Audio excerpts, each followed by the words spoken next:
welcome to the Dojotalkpodcast. Please remove them shoes before entry. Sam Master is here, and you still have not taken off your shoes.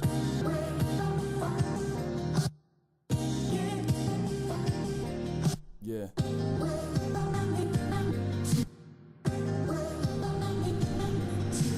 Living every day to define man's mission.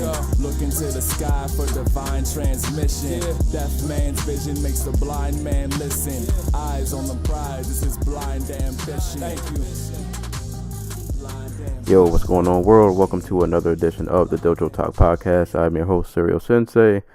As always, you can check out this podcast on SoundCloud, YouTube, Google Play, iTunes. If you're on iTunes, please rate and subscribe on iTunes. And if you have emails, questions, concerns, all that good stuff, you can send that to dojotalkpodcast@yahoo.com.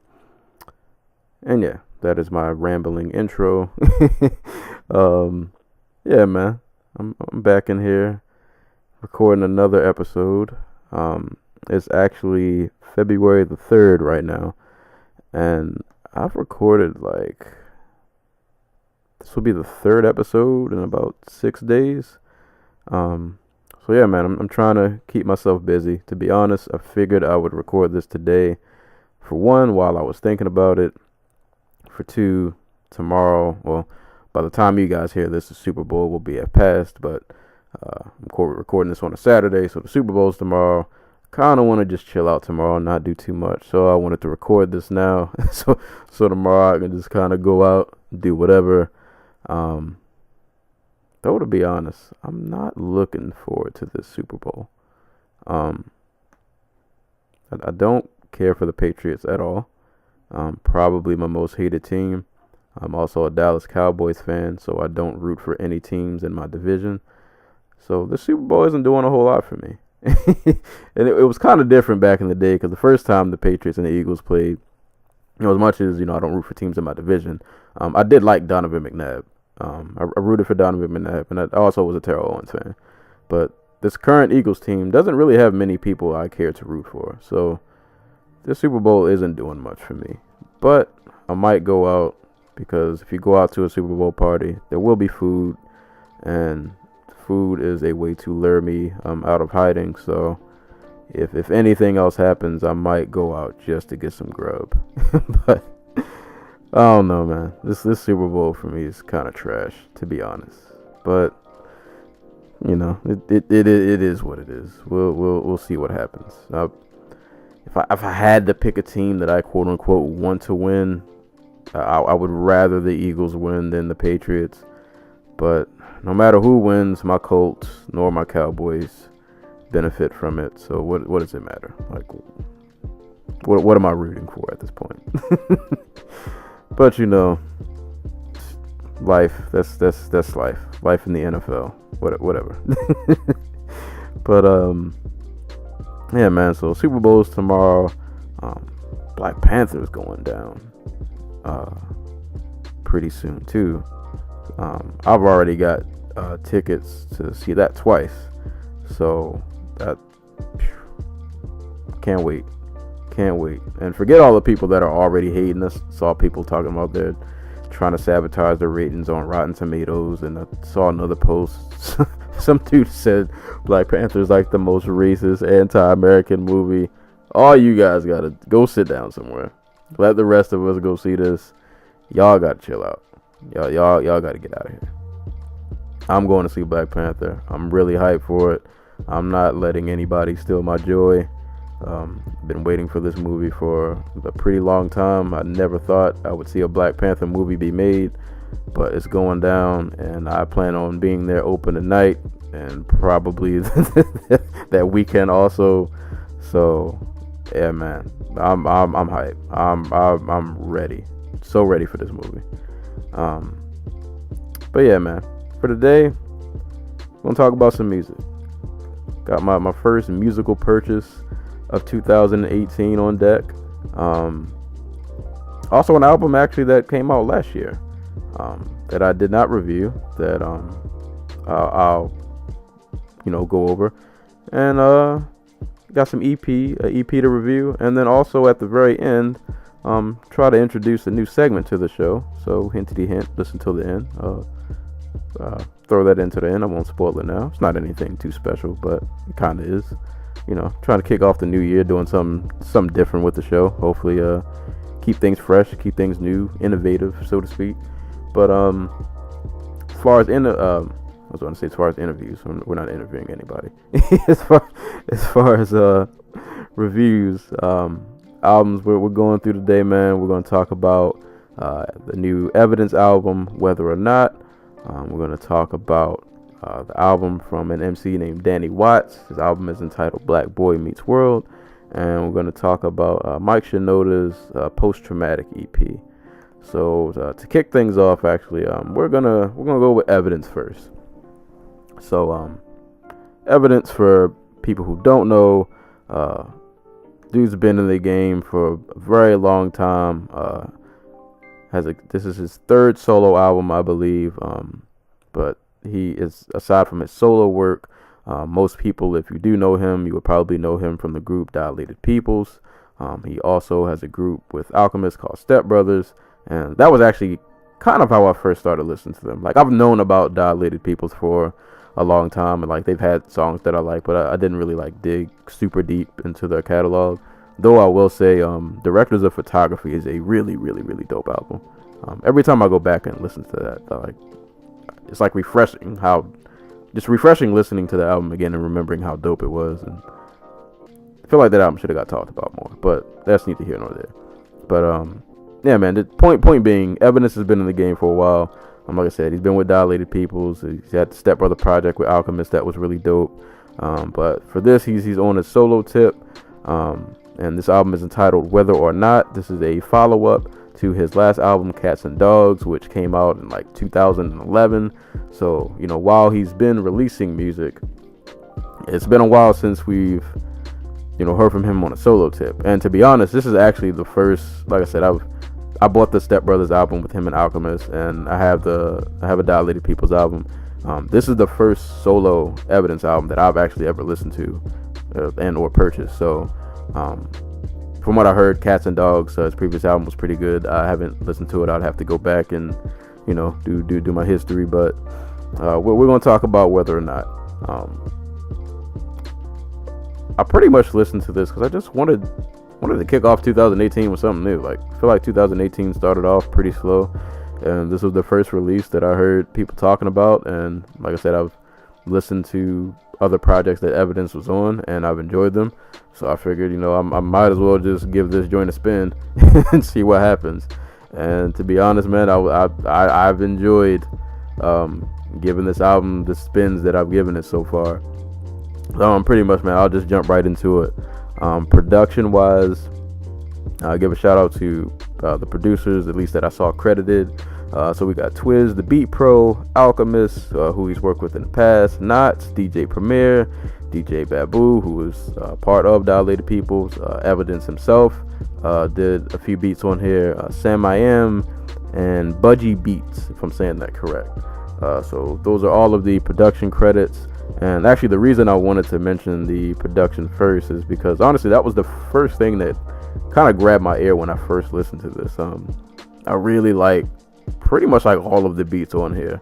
You got kind of like that boom bap feel, but it doesn't sound like old or dated or like dusty or anything like that. Like, you got some nice boom bap, some head nodding joints. You get also some really chill tracks, in particular the track Raindrops. I love how like that song is just really chill. You literally get the raindrops falling in the background. It's just like a really relaxing, like reflective kind of instrumental. I really dug that. With a lot of these beats, like I said, it's a lot of these joints, some of them slap, some of them, nice head nodding. You get some nice boom bap drums with some, might get a little keys here and there. Of course, you got Primo doing some tracks, so you're gonna get some DJ cuts going. Yeah, man, the production on this album was just done really, really well. Like I said, man, and the beats fit pretty perfectly with Evidence's style and his flow. And for people, I guess, if you never listened to Evidence, he does kind of have this really easygoing, kind of laid back flow, almost monotone somewhat. And I think that would be the one like drawback I kind of have on him. The laid back flow definitely works over these beats, but it would be nice maybe if every now and again we could get like a little switch up, maybe a little voice inflection here or there. But he kind of just stays one track and kind of just rips. He kind of just goes. And that's kind of like the story of this album, man. It's a really good, you know, if you just want some nice quality boom bap and some bars, this is your fix for 2018. Yeah, man. But I know I'm kind of making it sound simple, but like for what he was trying to do and what he was going for, I thought personally he executed it very well. And like I said, he's got bars. He definitely gives you some quotables. I love one of the bars on the very opening track, The Factory, when he's like, I got bars like I'm separating groceries, I'm celebrating globally, you celebrating locally.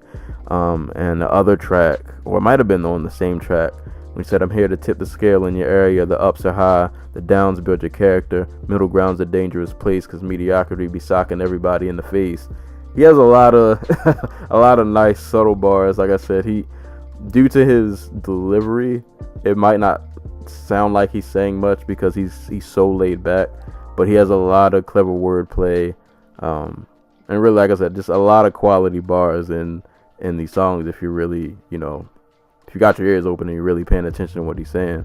So dude is a really dope MC, really good with words.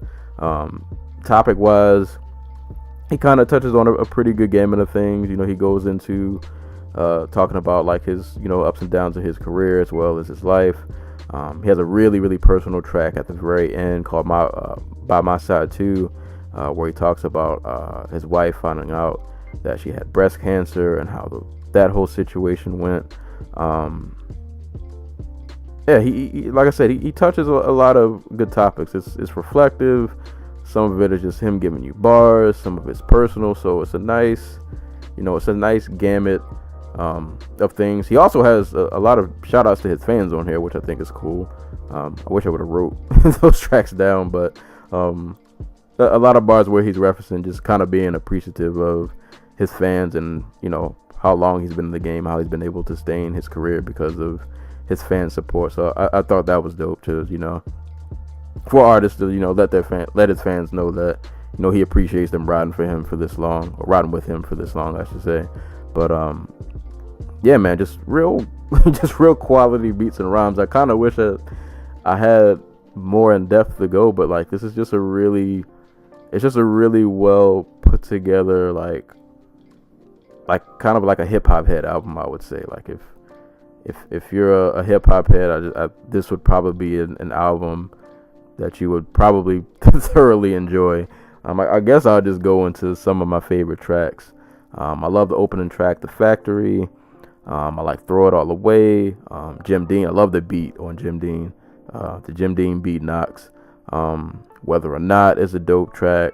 Bad Publicity with Crondon is a dope track. To Make a Long Story Longer. I love that track with him and John Wayne. I like how that track is kind of like Evidence, talks about one of the tracks where it gets a bit more personal in some of his bars, where he talks about kind of his troubles as a youth and him growing up without his pops. And I love John Wayne's verse too, when he talks about how he used to start when he started making beats way back when he was trying to get famous off of using Fruity Loops, and eventually he got to where he is now. So that was dope. Actually, I guess speaking of John Wayne and features, aside from Evidence holding it down, he's got some pretty good features on here. I won't list all of them, but just a few. You got Slug from Atmosphere, Crondon, who I just mentioned. Alchemist appears I think like twice on this album, I want to say. John Wayne, who I said. The track Love Is a Funny Thing, that was another dope cut off here, which actually features Crisis, Rhapsody, and Styles P. Kind of a track of them talking about like they wonder if people would still support them or love them if they weren't, who they were. Like if they weren't in the industry, if they weren't rapping, or if they weren't as successful as they are now, like would people still really mess with them? So those three together on a dope track is pretty dope. Like I said, DJ Babu did a beat on here. Raka was on the song Wonderful World, so the whole Dilated fam appears on this album. I don't think all on the same song, 'cause I don't think I'm not sure the track DJ Babu produced, so I'm not sure if he's on the song with Raka, but all of the Dilated fam is on here. It's just a really well put together album, man. Like I said, my favorite tracks would be The Factory, Throw It All Away, Jim Dean, Whether or Not, Raindrops, 10,000 Hours, Love Is a Funny Thing. Pretty much the whole album. Like there aren't many. I can't really say there are any like bad tracks on here. Like there are tracks I like more than others, but none I would really say, or bad that I just wouldn't listen to. So yeah, man, this is just a really dope hip hop album. Like that's pretty much all I can say. It's not anything super complex or anything that's gonna take you, a while to like understand. Like it's pretty straightforward. You get what's going on, but it's delivered really well. It's crafted really well. Like I said, production on here had me sold. I love the beat selection on here, and everything just fit together really well. I almost feel like I'm doing this album a disservice, because I wish I could just go into a bit more depth, but it's just kind of one of those albums that's just like you know what you're getting when you listen to it. It's nothing that's crazy hard to figure out. It's put in front of your face. You know what's going on, but it's just delivered and it's packaged very well, and it's just a dope listen. 16 tracks. I guess I would. You know what? I was gonna say I kind of like the front half better than the second half, but as I'm looking through the track list, and I can't really say that's all true. Though I do say the album does start out pretty strong, but really there isn't much of a fall off. The only maybe the only kind of not even really a bad stretch, but maybe because like the first 5 tracks to me, like The Factory, Throw It All Away, Powder Cocaine, Jim Dean, Whether or Not, it was like bam, bam, bam, bam, bam. Then it goes to Moving Too Fast and Runners, which are kind of, those are the only two maybe kind of like But then after that, you get Bad Publicity with Crondon. Then you get Raindrops. Sell Me This Pen. I think that's the track with Alchemist. I love, he had a bar about some kind of knuckle sandwich bar wordplay he did that was really dope. Then you get Love Is a Funny Thing, 10,000 Hours. Like, so the album's pretty balanced. Like I said, other than those 2 tracks that are kind of in the middle, the Runners and Moving Too Fast and Runners, like the rest of this album is really, really solid. And that's even if you consider those tracks fall off. That's kind of personal preference, but yeah, man, I don't really have much else to say about this album other than this journey was dope, man. Like this was my first purchase of 2018. I'm still waiting for the CD in the mail, but I definitely do not regret buying this album. This was a dope first purchase of 2018. Album's been in pretty good rotation, so shout outs to Evidence, shout outs to Dilated Peoples, everybody who was involved in making this project.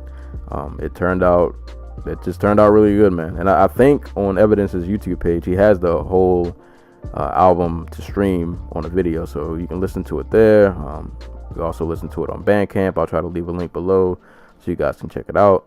As always, purchase the music, support these artists who still put out good music. They support the people who deserve the support. So if you listen to this and you enjoy it, what's a little $10, man? So support the cause. But Evidence, Whether or Not, dope album. Give that joint a listen. Yeah, that's pretty much it for that.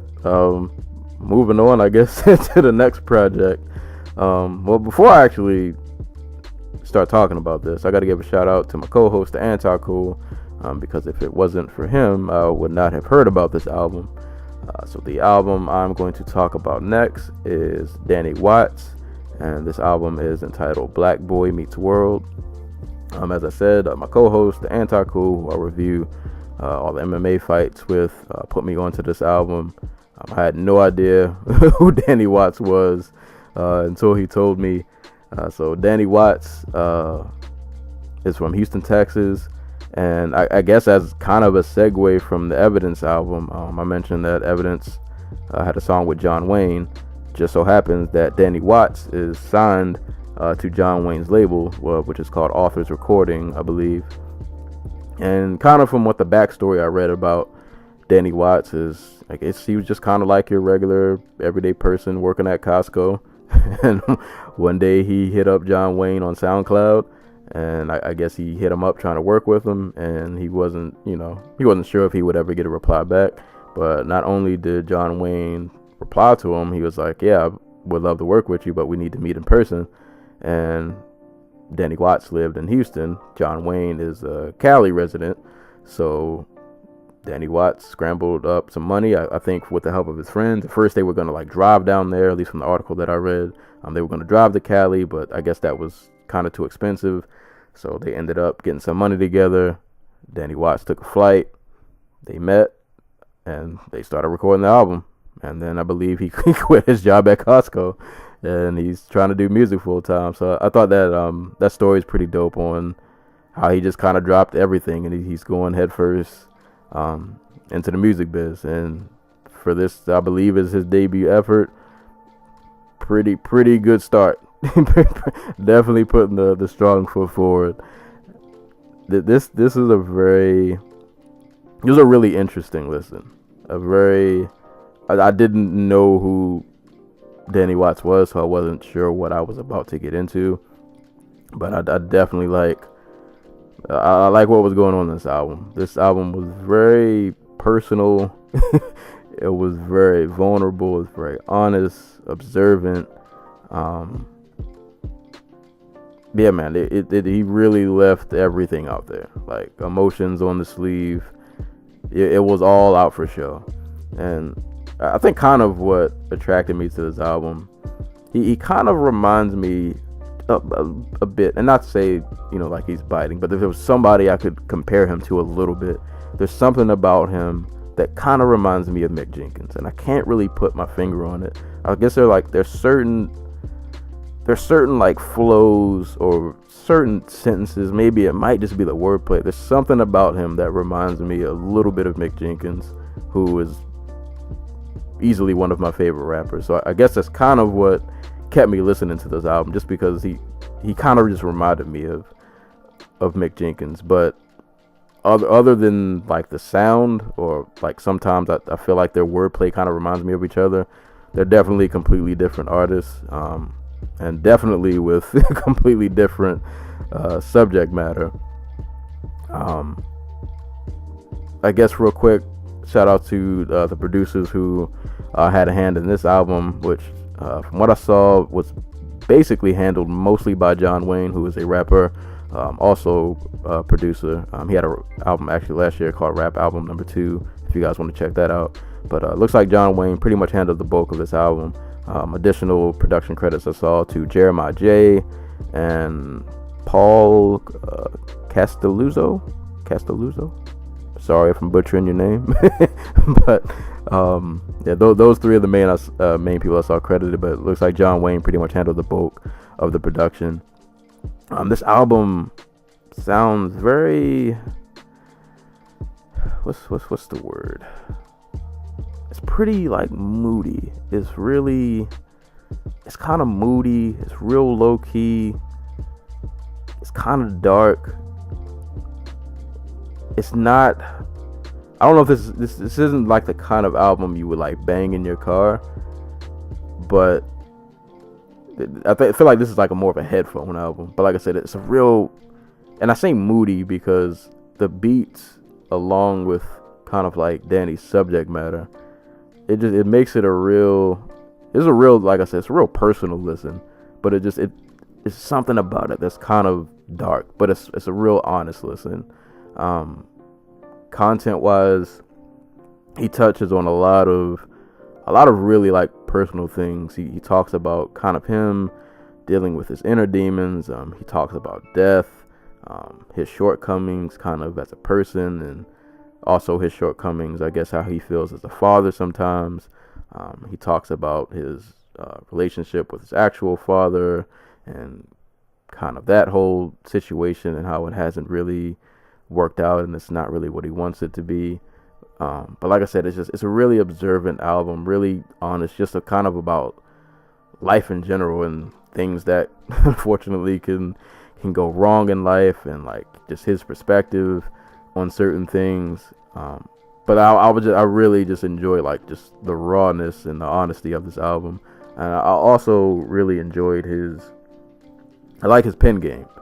He definitely has a good way with words, and like I said, I think that's what kind of reminds me of the Mick Jenkins comparison I was making. Like, I feel like they both they're really good with words and like how they describe things when they're describing like their emotions or like what's going through their head during any given situation. And I think that plays really well throughout this album. Like I said, it's really vulnerable, it's really honest, and if you want content, like content is all over this album. There's nothing braggadocious. There are no wasted words. He's not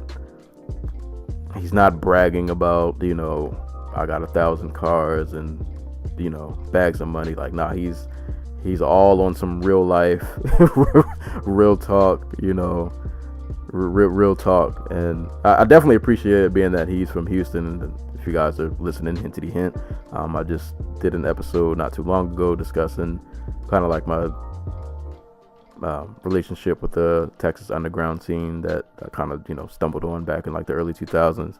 So him being from Texas, I thought was dope, because you don't hear a lot of people, you know, who sound like him from Houston. There's literally, like, hearing this album, there's nobody in Houston it's at least like sonically I could compare him to. So I think that's dope that amongst his peers he definitely stands out, which is always a good thing. But I guess I'll just go into some of my favorite tracks in here. And I mean, this album's pretty short, only 11 songs, so you can get through this pretty fast. But like I said, within these 11 songs, like, it's a pretty heavy listen, man. This is really, like I said, he doesn't leave any stone. He uncovers everything. He lets it all out on here. Favorite tracks, if I had to, really this whole album's really dope, but some of my favorite tracks, Cards with the Devil is really dope. Young and Reckless, where he's literally a song about being young and reckless, kind of him, like, you know, how he'll do whatever he needs to do to survive and get by, you know, even if that might mean going through you or the next man. He's going to do what he got to do. Like I said, I really like his writing. I love the bar on Young and Reckless. At the height of my pride, I'm a beast. I'm a fight like I have to breathe. Better you than me. I'm a rule the streets. Keep in tune with the tool that I need. When I aim and squeeze, I don't see no point in peace. It might exist, but I don't let it breathe. Like, that's a really savage line, really dark line, but it's, you know, it's honest, and it gives you, this album gives you like a good look into like his mindset and kind of where he's at.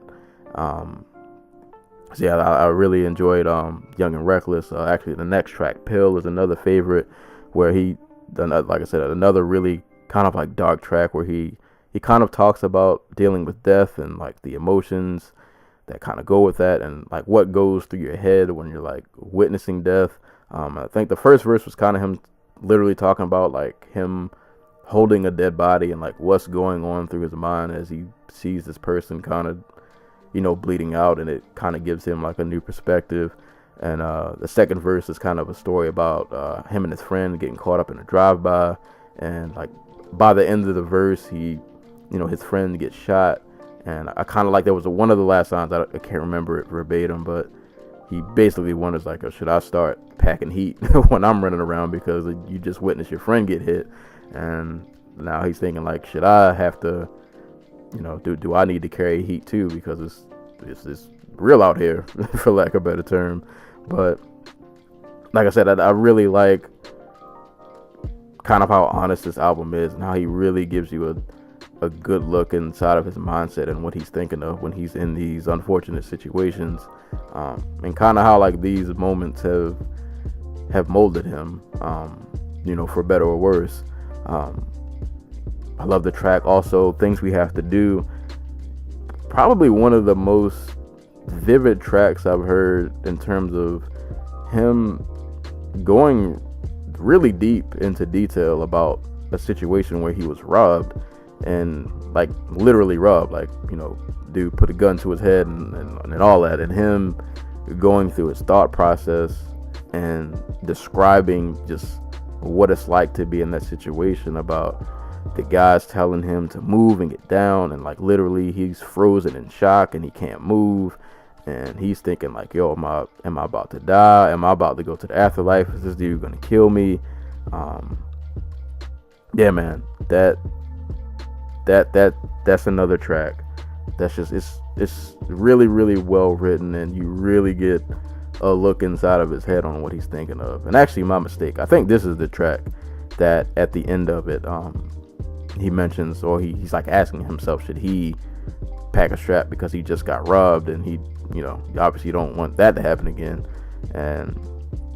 But yeah, man, that's another one of that song, and the following song will probably be like my 1A and 1B in terms of like favorite tracks. I love how like descriptive that song was, and him talking about that situation. The next track, Uprooted, another favorite song, definitely one of the most personal songs on here. He talks about a lot of like kind of like moments and major changes in his life that have kind of like molded him. In the first verse, he kind of talks about how he was when he was young compared to now, and how like I guess he wonders if people would even still recognize him, not like in a physical sense, because he's just like different now. Like he's not that same person that he was when he was younger. I also, if I had it in front of me, there was a line here that definitely, given enough so that nobody, actually, you know what, let me go back up. Forcing myself to silence, given enough so that nobody thinks I live in private. I'm just your average smiling kid, but now I'm living violent. I never speak about it. I just convince them that it's not even possible. And that was a line that just really stuck out to me in terms of, I guess kind of like he does just enough for people to think like he's okay, but he's kind of having this, I guess, inner turmoil going on. So like I said, really personal, really honest, like reflection on himself and where he's at in terms of his life. The second verse on here was really, really, really personal, where he talks about the relationship with his dad. And one of the lines also that stood out when he said, my father never had the time to show me how to move, open his wallet to cop me some new shoes, but I don't need that. I need the feedback on my jump shot. Show me where I should release that. I quit the team. Would you believe that? If he ain't showing me no time, I shouldn't waste it too. And he has a lot of moments in his album where he, kind of talks about his, I guess, strained relationship with his father and how it's kind of affected him, in a negative way growing up. And in the third verse, in Uprooted, he talks a lot about the birth of his daughter, and then I guess how he ended up being divorced. And now that he's in this circumstance, he's starting to remind himself of his dad, I guess, because they now have similar stories. And he's kind of hoping that he doesn't, he's remembering his relationship with his father, and now he, I guess, kind of feels like he's somewhat turning into him, but he doesn't, obviously doesn't want to turn into his dad, because he wants to be there for the daughter that he has now, and he doesn't want those two to have a similar relationship that he and his father had. So, like I said, the continuing theme of this album just being a really open and honest look at his life, and kind of him like dissecting himself, so to speak. So that was that was definitely another favorite.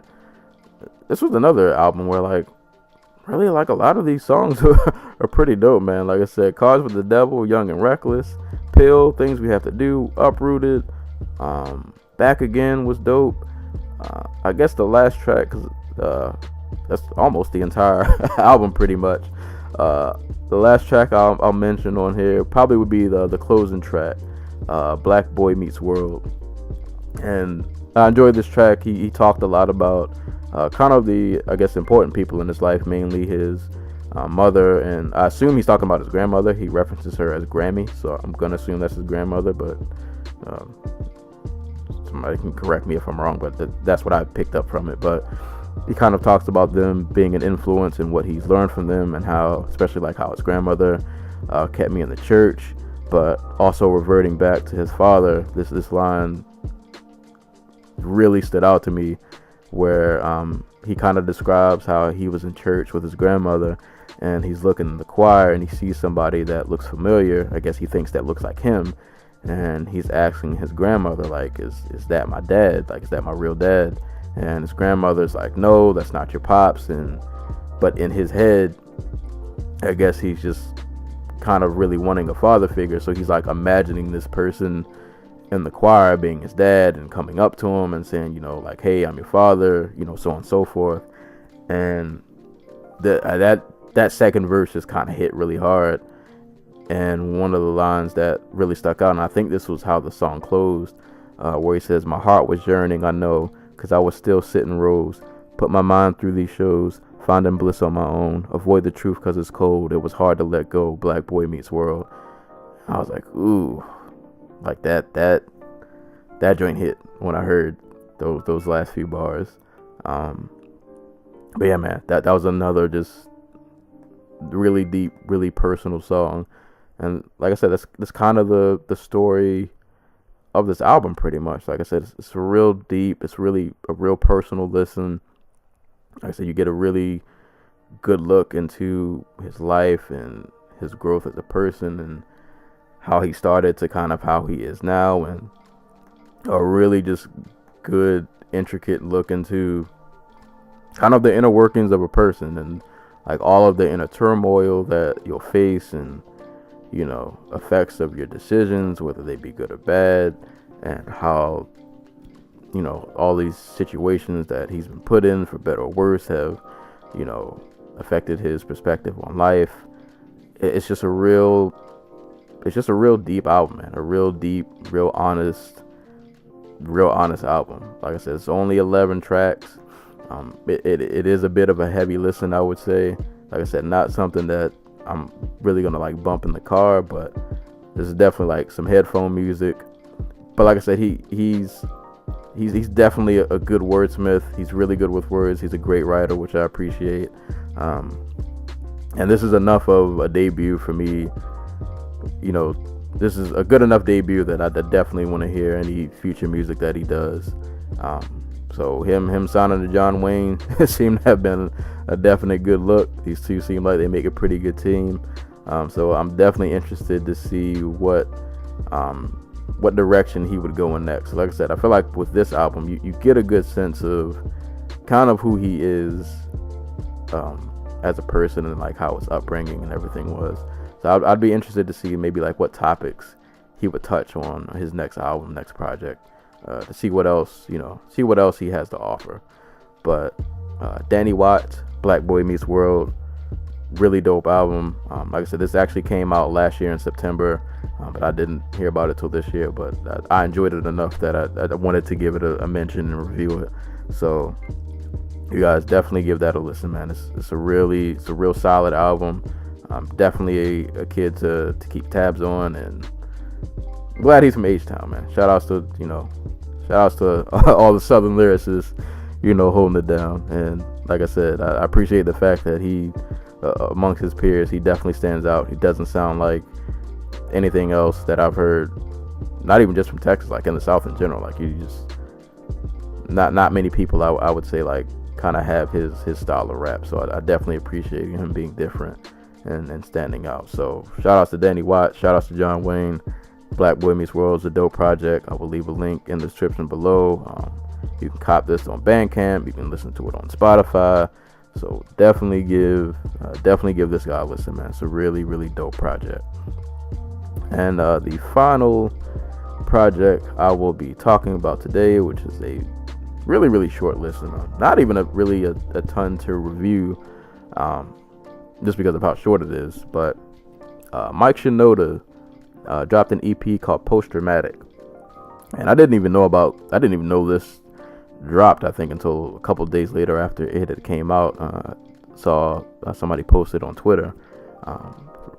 If you don't know, I'm pretty sure everybody knows who Mike Shinoda is, but if you don't, Mike Shinoda, part of Linkin Park. I don't know what else to say. Like, if you don't know who Mike Shinoda is, I can't really help you.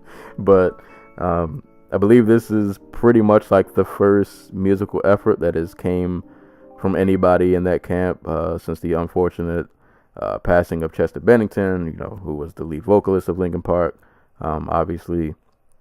And this EP, which is entitled Post Traumatic, is pretty much about what you would think it's about. It's only 3 songs. I think the EP is just like a little over 11 minutes long.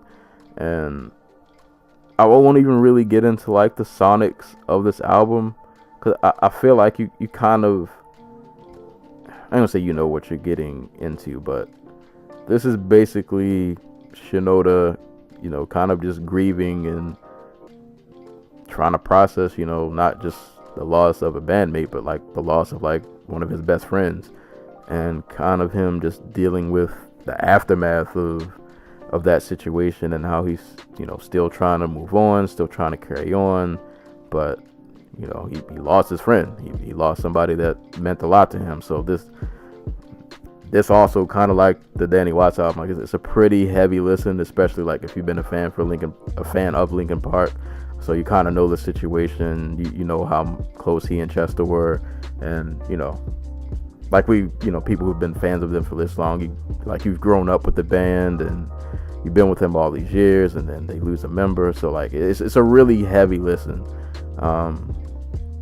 But musically, I like it though. Musically, it sounds good. It's unfortunate what I guess you wouldn't say like inspired this EP, but it turned out into good music, which in a situation like this, I guess that's the best thing you could ask for. Is it did result in good music being made. But like I said, it's pretty much an EP of him just kind of grieving with the whole situation. He talks about how they've rehearsed a song 1,000 times, but he still chokes up sometimes during performances. How people like ask him like how's he doing, how they're gonna move on without Chester, and he's trying to act like everything's okay, but like deep inside he honestly doesn't really know. I guess he's just kind of like winging it, like he's just trying to figure this out as he goes, because obviously you can't prep for a situation like that. Like you lose your lead singer. More importantly, you lose like your best friend, and so you're trying to figure out like, how am I supposed to keep going, and this guy who's been rocking with me all my life is suddenly no longer here. So like I said, it's pretty much just 3 tracks of just him kind of just letting it all out, but it resulted in good music. It's a dope EP. Like I said, it's a really quick listen, only 11 minutes long. I guess real quick, do I have this up in front of me? The tracks are called Over It. I don't have this right in front of me, unfortunately. I was gonna give you guys the track names to the tracks, but I can say my favorite song on the EP will probably be the second track, Over Again. But all of the songs are pretty good. The first song is actually really short, because the second half of the song is kind of just second half of the song is he plays a lot of messages that people left him after Chester died, just kind of expressing how much they're there for him, and if he needs anything he can call, and all that. So the tracks are called Place to Start, Over Again, and then Watching As I Fall. Over Again is probably my favorite track, but all these tracks are pretty good. If you know Shinoda, you know what Shinoda does, what he's capable of. So I feel like kind of what you would expect to hear from Shinoda is kind of what this EP is. Just unfortunately, him grieving over his friend. But I mean, just like music wise, rap wise, lyrically wise, you know what Mike Shinoda can do. So he kind of just lets that all out. But talking about, the death of his friend and his bandmate, and him, just trying to process and move on from that. So that's a dope EP, man. I would definitely wanted to give that a shout out, because I'm a Linkin Park fan. And yeah, when Chester died, I remember hearing about that at work, and that was one of those like deaths that kind of like, that one hurt. That one definitely hurt. So but rest in peace to Chester. Shout outs to Mike Shinoda. This was a really good, pretty solid project. Like I said, real quick listen. I'm pretty sure if you're a Linkin Park fan, this would be something that you would enjoy. And I know their situation is really, really unfortunate, but I hope they are able to, still release more music. And as talented as Mike Shinoda is, I hope to hear more music from him. Like I said, it's unfortunate that, what events had to inspire this EP, but, Shinoda is very talented, and I would like to hope that, eventually he'll pull through this, and he'll be able to deliver some more music, and, we'll get some more dope songs, and maybe even a full-length solo album. I think that would be pretty dope. But as for now, Post-Traumatic EP, dope listen. Like I said, it's only 3 songs. He actually put out videos for all 3 songs, so you can listen to these on YouTube, and I believe this is also on Spotify if you want to stream it. So yeah, man, Mike Shinoda, Post-Traumatic EP, give that a listen. Really solid, quick listen, and a pretty dope project. And those are the 3 albums I got today. But we ain't done yet. New thing I wanted to do on the show. I want to start ending my episodes, at least like my review episodes or albums or episodes where I'm not talking about fights. I want to start leaving some recommendations. So my recommendations won't be, they won't be full-length reviews, but just something quick that I want to throw out there. And some of these recommendations, they might be songs, they might be albums, they might be EPs, they might be movies, just any little gems I might stumble upon that maybe I don't fully, review, but that I still enjoy enough that I would want other people to, check them out, give them a look. So with that being said, today's recommendation goes to Keem The Cipher, who is a producer, I believe, out of Tennessee, and this project is called Intermissions EP. I came across Keem The Cipher actually from the Samurai Shin EPs and mixtapes, which I'm pretty sure, I know I reviewed like one of the mixtapes, and I also reviewed, actually I reviewed one of the tapes and the indie comic in the same episode, so you guys can go back and check that out if you haven't. But Keem The Cipher actually had some of my favorite beats on there, some of my favorite songs from those EPs. Actually, I think he did the song with Metaphor the Great, which was one of my favorite tracks on one of the Samurai Shin tapes. So I definitely wanted to give him a look. I can't remember who, somebody posted this on Twitter. I think that was why I clicked on it. I can't remember. But anywho, Keem The Cipher, Intermissions EPs, just a really dope instrumental project to listen to. If you just want something you can put on, man, you can really vibe out to it. Like I said, something to nod your head to.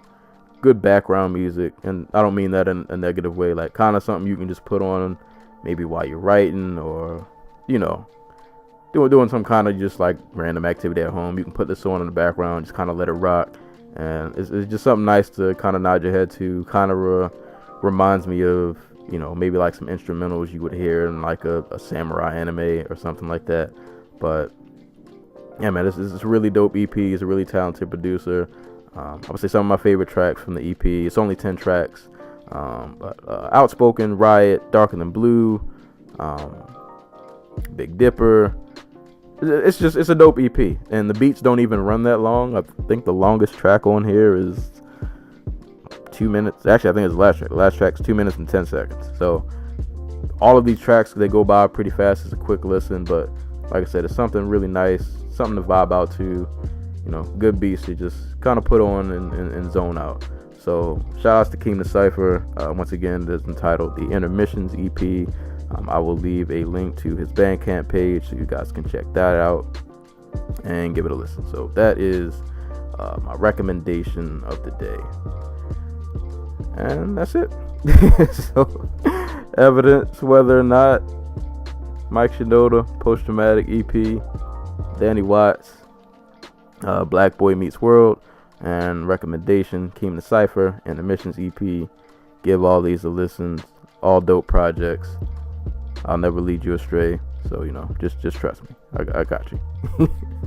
But that's pretty much it for this episode, man. Been recording a lot lately. Actually, we got to record these fights again tomorrow. So I'll be back on the grind tomorrow. But I wanted to have this episode in the chamber, which is actually why I didn't do a number at the beginning of this episode, because I don't know when I'll release it. So I'm not sure what episode number this will be. But shout outs to everybody who's been listening, who's been rocking with the podcast so far. Feel like the interactions getting a little better. Numbers are going up a little more. So definitely appreciate that. Share with a friend. Share with a friend of a friend. Definitely give us ratings. Definitely subscribe. Help the brand grow. Help the podcast grow. Like I said, I don't say this to toot my own horn. I think we are the most consistent podcast you'll ever listen to. Literally like multiple episodes a week. The last episode we did was episode 69. So whatever episode I drop next, whether it be this one you're hearing me talk about right now, or the fights that we will be recording about tomorrow, the Lyoto Machida and the Eric Anders card, we're about to be on episode 70. So that's 70 episodes in a little over a year. So we got content out the wazoo. We working. we working over here. But yeah, man. It's been another episode of the Dojo Talk Podcast. And thank you guys for listening. And hopefully I will catch you guys soon. Peace.